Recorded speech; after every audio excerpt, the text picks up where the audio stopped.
আমি 8টি পয়েন্টে কথা বলতে চাই, সময় লাগবে, আমাকে সময় দেবেন? আমার আবার তবিয়ত হলো একটু সময় নিয়ে কথা বলা, এটা অভ্যাস। আমি যারা আমার আলোচনা শোনেন, আমি একটু সময় নিয়ে কথা বলি, যে সময় আমাকে দিলে আমি তাহলে কথা বলা শুরু করতে পারি। কারো কোনো আপত্তি নাই তো? হয়তো কষ্ট হচ্ছে আপনাদের, একটু গরম, অসুবিধা হচ্ছে, একটু মনোযোগ দিয়ে শুনবেন। আল্লাহ তুমি শোনার তৌফিক দান করুন, জোরে বলি আল্লাহুম্মা আমিন। কোরআনের আলোকে প্রকৃত মুমিনের আদর্শ চরিত্রের একটা রূপরেখা আমি তুলে ধরতে চাচ্ছি। আমরা আমাদের চরিত্রকে সুন্দর করে সাজাবো হলো কোরআন দিয়ে, জোরে বলি ইনশাআল্লাহ। নাম্বার 1, আমার দিলটা থাকতে হবে সর্বক্ষণ কার ভয়ে ভীত? আসতে বলবেন না, কার ভয়ে ভীত থাকতে হবে? আল্লাহর ভয়ে। আল্লাহর ভয়ে ভীত হলেই পৃথিবীর কোনো ভয় ওই দিলে স্থান পায় না। আল্লাহর ভয়টা ইস্তেকামাত হলে পরে সেই দিলের মধ্যে কোনোদিন কোনো কপট, কোনো কটু চক্রান্তকারী তার ঈমানকে ছিনতাই করে নিতে পারে না, সেই হৃদয়ে শয়তান বাসা বাঁধতে পারে না। এজন্য আমাদের দিলে যে ভয়টা, এই ভয়টা জাগ্রত করতে হবে। কার ভয়? আল্লাহর ভয়। খুব কমন একটা আয়াত। আল্লাহ রাব্বুল আলামিন সূরা আনফালের শুরুতে 2 নম্বর আয়াতে সুন্দর করে আল্লাহ রাব্বুল আলামিন বলছেন, যারা পারেন এই আয়াতগুলো সবারই মুখস্থ থাকা দরকার। আল্লাহ রাব্বুল আলামিন সুন্দর করে বলছেন, ইন্নামাল মুমিনুনা আল্লাযীনা ইযা যুকিরাল্লাহু ওয়াজিলাত কুলুবুহুম ওয়া ইযা তুলিয়াত আলাইহিম আয়াতুহু যাদাতুহুম ঈমানাও ওয়া আলা রাব্বিহিম ইয়াতাওয়াক্কালুন। জোরে বলুন আল্লাহু আকবার। মুমিনের 3টা দিক আল্লাহ রাব্বুল আলামিনের জায়গায় তুলে ধরেছেন। নাম্বার 1 হলো আল্লাহর জিকির করা। আল্লাহর জিকির করলে পরে যারা প্রকৃত, যারা ঈমানদার, তাদের দিলটা প্রকম্পিত হয়। কার ভয়ে? আসতে বলবেন না, কার ভয়ে? আল্লাহর ভয়ে। নাম্বার 2 হলো ঈমান যদি একটু দুর্বল থেকে থাকে, কোরআনের সুন্দর করে তেলাওয়াতের মধ্য দিয়া, কোরআনটাকে বোঝার মধ্য দিয়া, তিলাওয়াত, কিরাআত, দিরাসাত, তাদাব্বুর, সমস্ত হকগুলো আদায় করে যে বান্দা কোরআনের হক আদায় করে কোরআনটা সুন্দর করে বোঝার চেষ্টা করবে, ঈমান যদি দুর্বল থাকে, কোরআন শোনার সঙ্গে সঙ্গে তো ঈমানটা শতগুণে বৃদ্ধি পেয়ে যায়। জোরে বলি সুবহানাল্লাহ। মোবাইলের চার্জ কমে গেছে, চার্জার দিয়ে চার্জ দিতে হয়। ঈমানের চার্জ একটু দুর্বল হয়েছে, চার্জ দিতে হয় কি দিয়া? আসতে বলবেন না, কি দিয়া? যে দলের রাজনীতি কোরআন দিয়ে নয়, সেই দল করা হারাম। আসতে কন কেন? আসতে কন কেন? মুসলমান কখনো জাতীয়তাবাদকে বিশ্বাস করতে পারে না। মুসলমান কখনো সেকুলারিজমকে বিশ্বাস করতে পারে না। মুসলমান কখনো ক্যাপিটালিজমকে বিশ্বাস করতে পারে না। মুসলমান কখনো মানুষের তৈরি করা কোনো ইজমকে, কোনো মতবাদকে, তন্ত্রমন্ত্রকে বিশ্বাস করতে পারে না। মুসলমান বিশ্বাস করবে কার দেওয়া বিধানকে? আল্লাহর দেওয়া বিধানকে মুসলমান বিশ্বাস করবে। তাহলে কোরআন তেলাওয়াত করলে পরে, কোরআনটার সঙ্গে সম্পর্ক রাখলে পরে ঈমানের চার্জ কমে না বাড়ে? আসতে বলবেন না, কমে না বাড়ে? বাড়ে। অতএব যেখানে কোরআন পাবেন, যেখানে কোরআনওয়ালা পাবেন, সেই জায়গায় আমাদের বৈঠক বেশি হওয়া দরকার, তাদের সঙ্গে যোগ সাজস বেশি রাখা দরকার। যেখানে গেলে বিড়ি পাওয়া যায়, যেখানে গেলে পরে ইয়াবার ট্যাবলেট পাওয়া যায়, যেখানে গেলে পরে অস্ত্র পাওয়া যায়, যেখানে গেলে পরে চাঁদার ভাগ পাওয়া যায়, যেখানে গেলে পরে নারী পাওয়া যায়, ওই সমস্ত জায়গাকে আমাদের মাইনাস করতে হবে। ঠিক কিনা বলেন? এমন জায়গা আছে না নাই আমার দেশে? আসতে বলবেন না, আছে না নাই?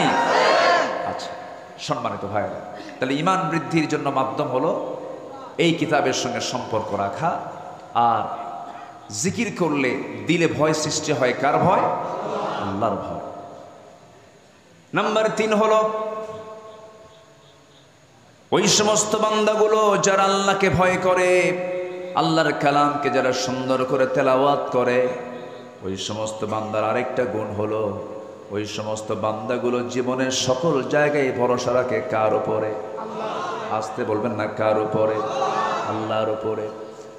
আল্লাহ রাব্বুল আলামিন বলেন, ফাইদা আযামতা ফাতাওয়াক্কাল আলাল্লাহ ইন্নাল্লাহা ইউহিব্বুল মুতাওয়াক্কিলিন। আল্লাহর ভয় থাকতে হবে। সাইয়েদনা ওমর ফারুক রাদিয়াল্লাহু তাআলা আনহু একদিন জাহান্নামের আয়াত শুনতেছিলেন। কিসের আয়াত বলেন তো? জাহান্নাম। এটা কোথায় আছে বলেন? বলেন জাহান্নামের আয়াত কোথায়? শোনা মাত্রই অস্থিরতা বেড়ে গেল, খুব কাঁদতেছেন। কাঁপতে কাঁপতে অঝরে ঝাড়ায় তিনি চোখের পানি ফেলতে লাগলেন। অস্থির চিত্ততা নিয়ে তিনি নিজেকে বলছেন, ওই হাকাইয়া ওমর আন্না লাকান নাজাহ। ওমর, তোমার জন্য কি নাজাত আছে নাকি? তোমার জন্য কি নাজাত আছে নাকি?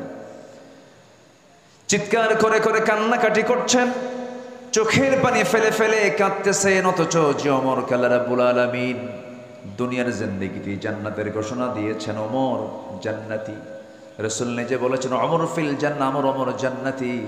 সে ওমর যদি জাহান্নামের আয়াতগুলো শুনতে শুনতে অস্থির হয়ে যান, চোখের পানি ফেলে ফেলে কাঁদেন।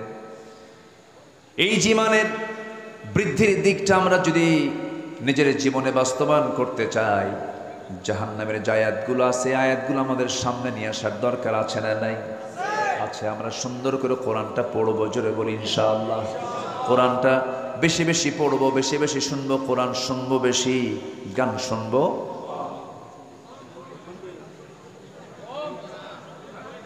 এতক্ষণে গান শুনবেন, কম শুনবেন? তাহলে কম শোনা জায়েজ নাকি? যেটা জায়েজ নাই, কমও জায়েজ নাই, বেশিও জায়েজ নাই। সারা বছর কোন মাসে আইএমএ 20 রোজা বাদ দেয় না, সোমবার বৃহস্পতিবার রোজা রাখে, ঈদের দিন মদ খায়। ঈদের দিন কি খায়? মদ খায়। ভাবে যে সারা বছর তো আমি আওয়াবিন পড়ি, তাহাজ্জুদ পড়ি, ঈদের দিন বিকেলবেলা একটু আনন্দ করবো, তো একটু কয়েক ঢোক মারবো, এবার কি হবে? আছে কিনা বলো?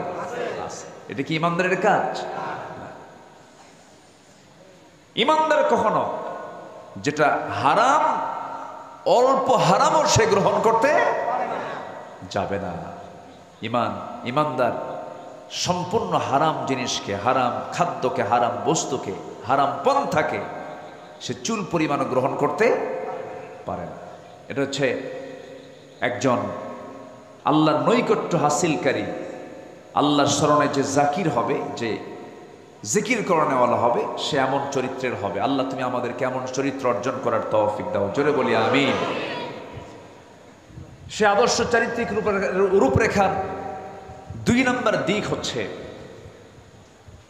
আল্লাহ এবং রাসূলের প্রতি নিঃশর্ত আনুগত্য। আমরা যে আনুগত্য করব আল্লাহকে এবং রাসূলকে, কোনো শর্ত দিয়া, আসতে কয়, কোনো শর্ত দিয়া।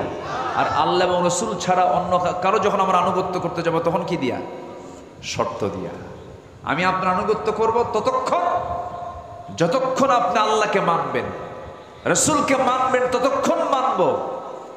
আপনি আমার ইমাম, আমি ততক্ষণ মানব যতক্ষণ আপনি নামাজটা আপনি আল্লাহর নিয়মে পড়াবেন। রুকু কয়বার করে বলেন? সেজদা কয়বার হয়? 2 বার। রুকু 1 বার। আর ইমাম যদি মনে করে রুকু 1 বার করে লাভ কি, সেজদাও 2 বার দেই, রুকু 2 বার দেব, সওয়াব তো বেশি হবে। আপনি কি পড়বেন নামাজ? এটা কি, এই পন্থা কি ইসলাম দিয়েছে? ইসলাম দিয়েছে কয়বার? 1 বার। আমি 2 বার দিতে পারি না। সেজদা দিতে বলেছে কয়বার? 2 বার। 3 বার করতে পারি না। আর যদি কোনো ইমাম 3 বার সেজদা দেয়, 2 বার রুকু করে, বেশি তো করলো, এরপরও মানা যাবে না। তাহলে আমি ওই ইমামকে মানতেছি শর্ত দিয়া, কি দিয়া?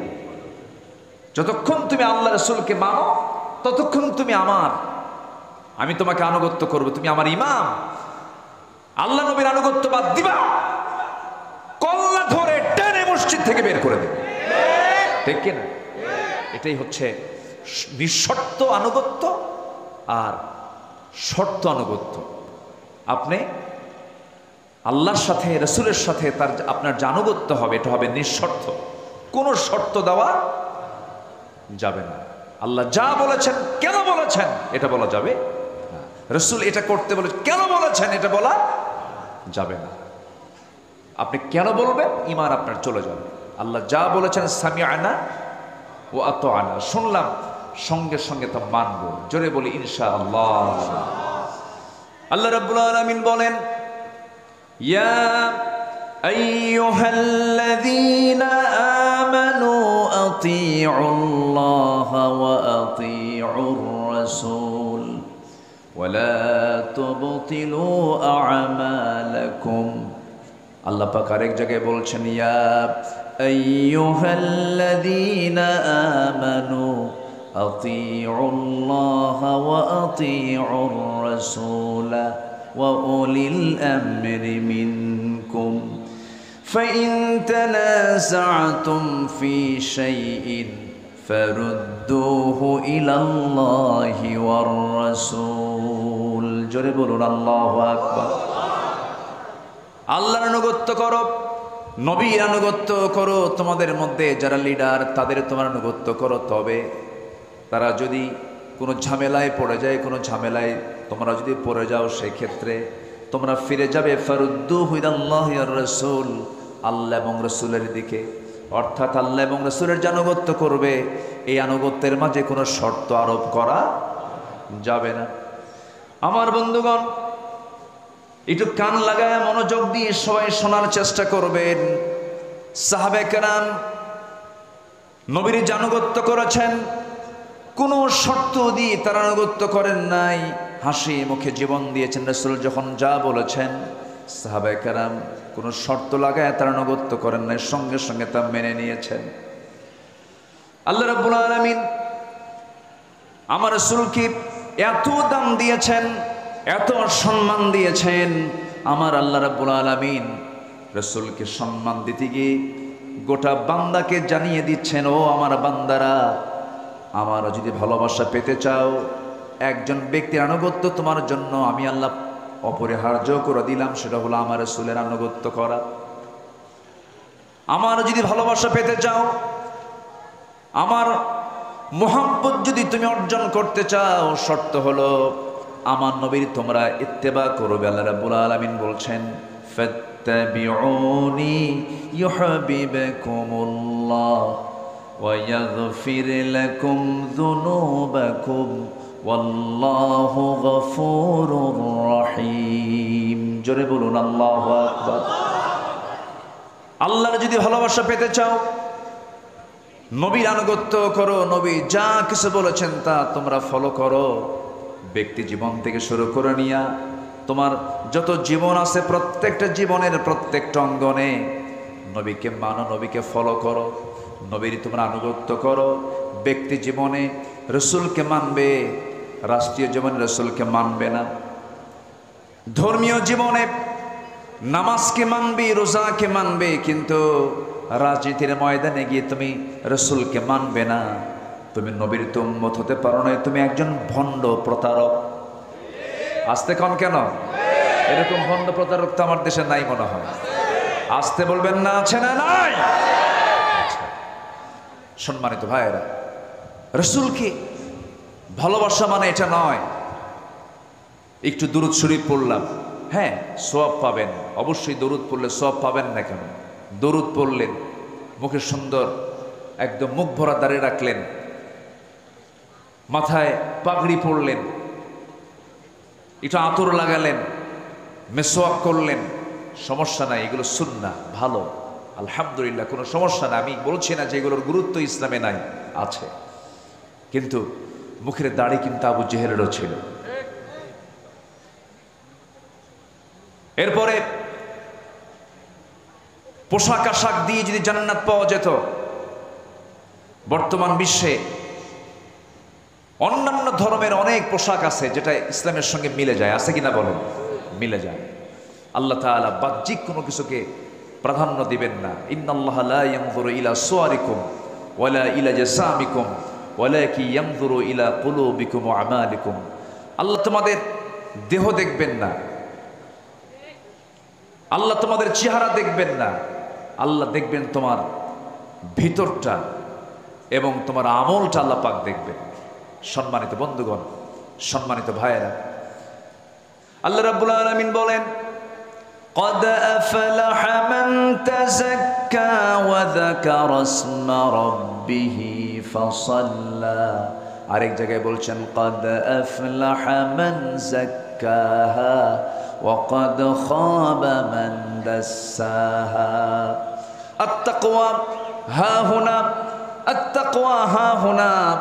তাকওয়াটা হলো এই জায়গায়, ভিতরের বিষয় এটা। এই জন্য আমরা বিশুদ্ধ চিত্ততা নিয়ে চলবো। আমরা তাজকিয়াতুন নফসকে আমরা মাথায় রাখবো, নফসের শুদ্ধতা নিয়ে আমরা চলবো। ওই সমস্ত বান্দাগুলো সফল যারা নফসকে শুদ্ধ করতে পেরেছে। জিকির করেছে কার? নামাজ পড়েছে কয় ওয়াক্ত? 5 ওয়াক্ত নামাজকে সবাই পড়তে রাজি আছেন নাকি? হাত উঁচু করে দেখান তো দেখি, জোরে বলি ইয়া আল্লাহ, আমাদেরকে 5 ওয়াক্ত সালাত আদায় করা তৌফিক তুমি আল্লাহ দিয়া দাও। জোরে বলি আমিন, আরো জোরে আমিন। হাত নামা। নাম্বার 5 হলো ধোঁকাবাজি, প্রবঞ্চনা মুক্ত সৎ জীবন। আমরা এটা চেষ্টা করব গঠন করার। জোরে বলি ইনশাআল্লাহ। ইত্তাকুল্লাহ ওয়া কুনু মা'আস সাদিকিন। আমরা এই গুণটা অর্জন করার চেষ্টা করব। নাম্বার 6 হলো তাকওয়া। একমাত্র ভয় থাকবে কার? আল্লাহ পাকের। নাম্বার 7 হচ্ছে নাম্বার 7 হচ্ছে অধীনস্থদের অধিকার এবং ইনসাফ প্রতিষ্ঠা করা। আমার যে অধীনস্থ, ওয়াখফিদ জানাহাকা লিল মুমিনিন, এই বিষয়ে আমরা খেয়াল করার চেষ্টা করব। নাম্বার 8 হলো ন্যায় বিচার প্রতিষ্ঠায় আপোষহীন থাকতে হবে। আমাদের সবচেয়ে বড় ঘাটতি হলো এই রাষ্ট্রের সবচেয়ে বড় ঘাটতি হলো ন্যায় বিচারের অভাব। ঠিক কিনা বলেন? ইতিমধ্যে আজকের মাহফিলের যিনি অন্যতম মেহমান, বরেণ্য অতিথি, আমার প্রিয় ভাইজান, এদেশের অগণন মানুষের হৃদয়ের স্পন্দন, আমার প্রিয় ভাইজান, অত্যন্ত বিনয়ী মানুষ, হাসি খুশি মানুষ, মুহাদ্দিস, মুফাসসির, ওয়াইজ, মুহতারাম মাওলানা খালিদ সাইফুল্লাহ আইয়ুবী হাফিজাহুল্লাহ। বলি আলহামদুলিল্লাহ। থামেন, আছেন কেমন?